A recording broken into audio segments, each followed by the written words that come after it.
Mas bora lá, gente, bora lá. Mais um videozinho sobre Hora de Aventura, mais um videozinho do Hamlet. Só bora para Hora de Aventura me fez questionar a humanidade. Algumas pessoas afirmam que conseguem tirar a alma do corpo e controlar. Kim, obrigado pelo subgift que você deu pro Bruno. E Dark Rain, obrigado pelo subgift que você deu pro Matt. Eu quase falei Selbit sem querer.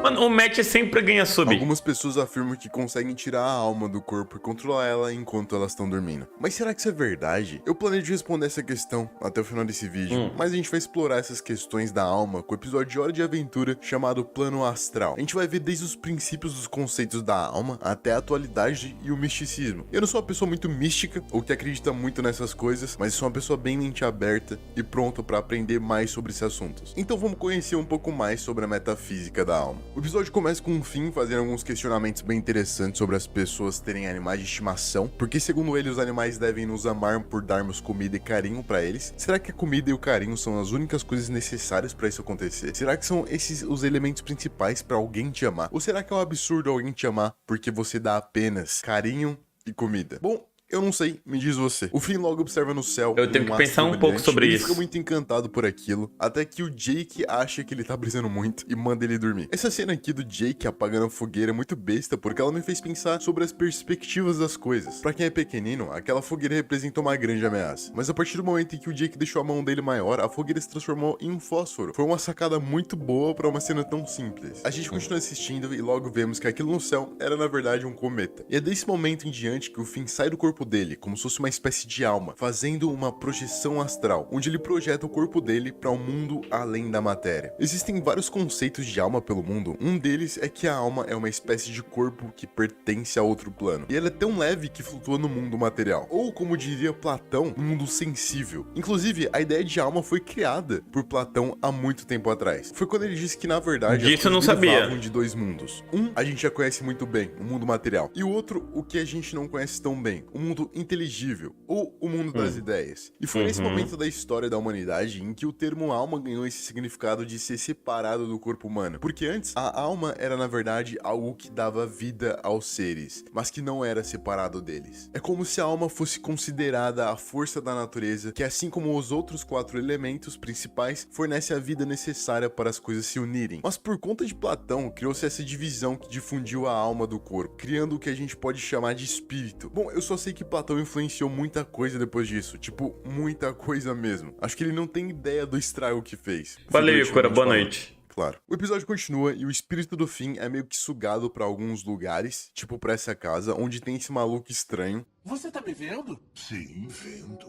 Mas e se eu não te visse? Nada muito interessante acontece nessa casa, pelo menos não que eu tenha notado. O diálogo deles foi bem vazio, o que me faz pensar que aquela alma não estava ali de forma consciente, mas de forma inconsciente. Não era como o Finn, que estava acordado em sua própria alma, mas me pareceu que a parte da consciência daquela raposa estava no corpo mesmo, dormindo. Logo depois, o Finn é sugado para um lugar onde tá a princesa Pula-Pula. Nossa, eu li uma coisa muito estranha. Tava com umas crianças pulando dentro dela de madrugada, mas a gente ignora esse fato. Então ela vai pra casa dela e o Finn, como um bom stalker, vai atrás. E entra um porco-espinho na casa dela e simplesmente começa a abrir os armários e roubar tudo como se não fosse nada. Em vez de fazer alguma coisa, ela se tranca no quarto do pânico. E a cena depois dessa é a coisa mais maravilhosa do mundo, porque vocês viram que ela coloca uma senha super complexa ali e depois o porco-espinho começa a se esfregar na parede e aleatoriamente consegue acertar a senha só na base da sorte. Eu não tinha entendido o motivo de tanto pânico até agora, mas depois eu vi que ela é uma coisa que pode estourar e ele é uma coisa que pode furar. É mesmo? Depois de entender isso que eu comecei a rir demais. Por algum motivo, essa aqui foi a alegria da meia-noite. Eu juro pra vocês. Eu chorei de tanto rir. Eu não sei o porquê. Eu não sei nem porque eu tô me estendendo tanto nesse assunto. Enfim. Tomara que a Pula-Pula fique bem. Me sinto culpado por sair assim.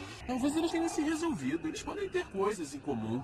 Nunca se sabe até conversar com a pessoa. Tem essa parte onde o Finn encontra o Rei Gelado em uma festa e ele acaba se irritando com algumas pessoas de lá e mata todos os seres nuvens. O Finn, vendo isso, começa a falar que sente dó do Simon. E aqui a gente vê o Finn muito mais empático e reflexivo. Ele tá questionando o porquê. Demorou um tempinho pra aprender, né? Ele questionou o porquê de ter uma parte que parece boazinha no Rei Gelado, mas tem uma parte que sonha em ser otária também. E aí ele questiona o porquê alguém iria gostar de ser otário. E essa é uma questão bem complexa de ser respondida. Afinal, por que alguém gostaria de ser uma uma pessoa ruim ou age assim por livre vontade. Eu penso que seja porque essas pessoas foram favorecidas agindo com a falta de virtude. A mentira é uma boa forma de escapar de uma autoridade ditatorial ou superprotetora. O Rei Gelado, por exemplo, aparenta ser malvado por inocência. Ele se comporta como uma criança que quer tudo na hora que quer e deixa os seus sentimentos determinarem as suas ações. Mas penso que o mal por si só não existe. Assim como as trevas é puramente a ausência de luz, o mal é puramente a ausência de bem.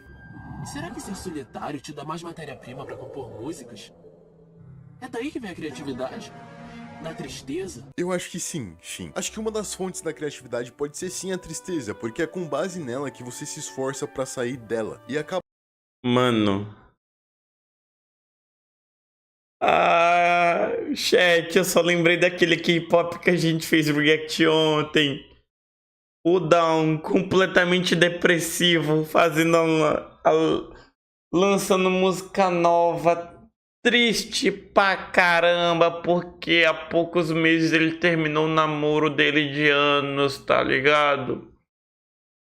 Eu só lembrei dele agora, porque ele ficou triste, a música é muito, muito triste. Acaba tendo que ser criativo pra não se sentir triste. Essa frase dele também me fez enxergar que nesse episódio a gente explora tipos diferentes de solidão. A primeira é a da raposa, que é sozinha por natureza. A segunda é a princesa pula-pula, que quer ficar sozinha por mais que não consiga. E a terceira é a do rei gelado, que mesmo acompanhado, tá sozinho e ainda machuca os que estão à sua volta. E a quarta é da Marcelinha, que provavelmente quer ficar sozinha pra compor músicas. Então nós temos o solitário Que sabe por natureza, que valorizar a sua consegue. solidão. O que fica sozinho por machucar as outras pessoas. E a última, que é a solitude, aquela solidão perfeita onde você se conecta consigo mesmo. Que ao meu ver é exatamente o que a Marceline tá fazendo ali no meio do nada, contando sobre coisas aleatórias. Concordo. O episódio continua e a gente encontra um monte de toucinhos espaciais que se unem e invocam a toucinha mãe de alguma forma, e ela dá luz a outro toucinho espacial, e de alguma maneira essa cena faz alusão a um renascimento do fim, onde ele pare uma ideia, no sentido de parir mesmo, de dar à luz.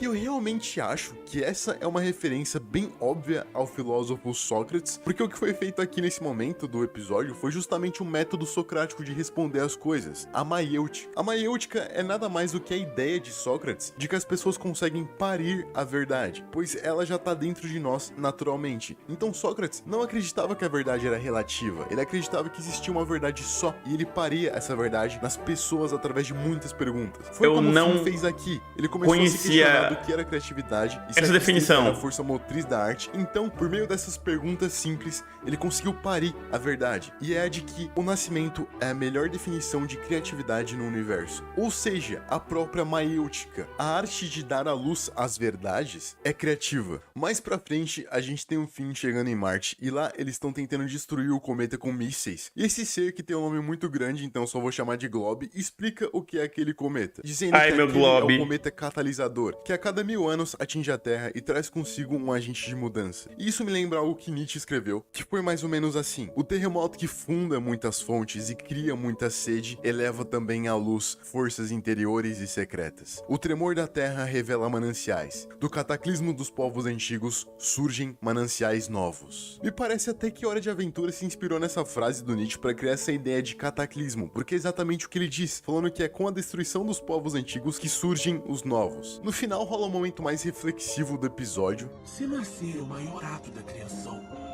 então o que eu devia fazer depois disso?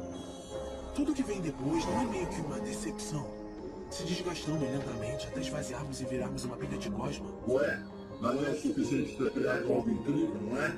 Aqui a gente tem o Finn em um processo de parto da verdade, se Eu tinha esquecido desse pedaço. a todo instante, encontrando perguntas que ainda devem ser respondidas. Nesse caso, ele perguntou: o que eu devo fazer depois de já ter feito a melhor coisa que eu poderia ter feito? Nisso, ele entra em uma ideia meio pessimista, assumindo Olha eu no que vídeo. nascer é o maior ato da criação, o que talvez não seja. E aí, nós teríamos um erro no argumento inicial. Mas digamos que nascer é o maior ato da criação. O que fazer depois disso como e por que fazer. Isso lembra a questão de Albert Camus, quando ele diz que só tem um problema filosófico verdadeiro, que é se a vida vale a pena ou não de ser vivida. O Finn chegou nessa conclusão de forma temporária. Uns segundos depois, ele decidiu que não vale a pena. O Glob diz que vai se sacrificar para tentar salvar a vida das pessoas, e o Finn questiona o porquê, se todo mundo vai explodir. Eu encaro essa parte como se o Finn tivesse desistido, até porque era algo inevitável, não tinha o que ser feito. O mais importante é que ele tava pleno em vida. Sinceramente, não tenho resposta pra pergunta do Finn. Na verdade, eu até tenho, mas eu acho legal guardar ela pra um próximo vídeo, porque nesse aqui eu já falei muito. Então eu gostaria de saber a sua resposta. Se o nascimento é o maior ato da criação e a gente já fez o melhor que a gente poderia ter feito, por que continuar vivendo se o que vem depois é só decepção?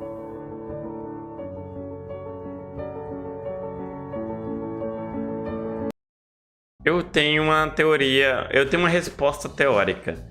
Eu sou péssimo em filosofia, eu sou uma pessoa de exatas, mas eu tenho uma certa resposta para isso, tá? Por que continuar vivendo se o maior ato da sua vida é nascer? Porque você precisa viver para despertar nas outras pessoas com quem você convive o desejo e a vontade de fazer a vida continuar. O ser humano, ele só consegue viver em sociedade, tá? Um ser humano que vive em total e completo isolamento, ele se perde na sua própria mente, tá? Ter os seus momentos de solitude é uma coisa, viver em completa solidão é outra, tá? Ter os seus momentos de isolamento é tipo o ideal para qualquer ser humano, mas um ser humano não consegue viver em completa solitude, tá? E o que é que eu quis falar, o que é que eu quis dizer com essa frase que eu disse? Viver significa conviver em sociedade, trocar experiências, ter contato com a vida, com a história de outras pessoas. Esse, pra mim, é o ápice. Por mais que a vida não seja totalmente bela e confortável, ela vai ter os seus bons e maus momentos. E sabe por que os maus momentos precisam existir?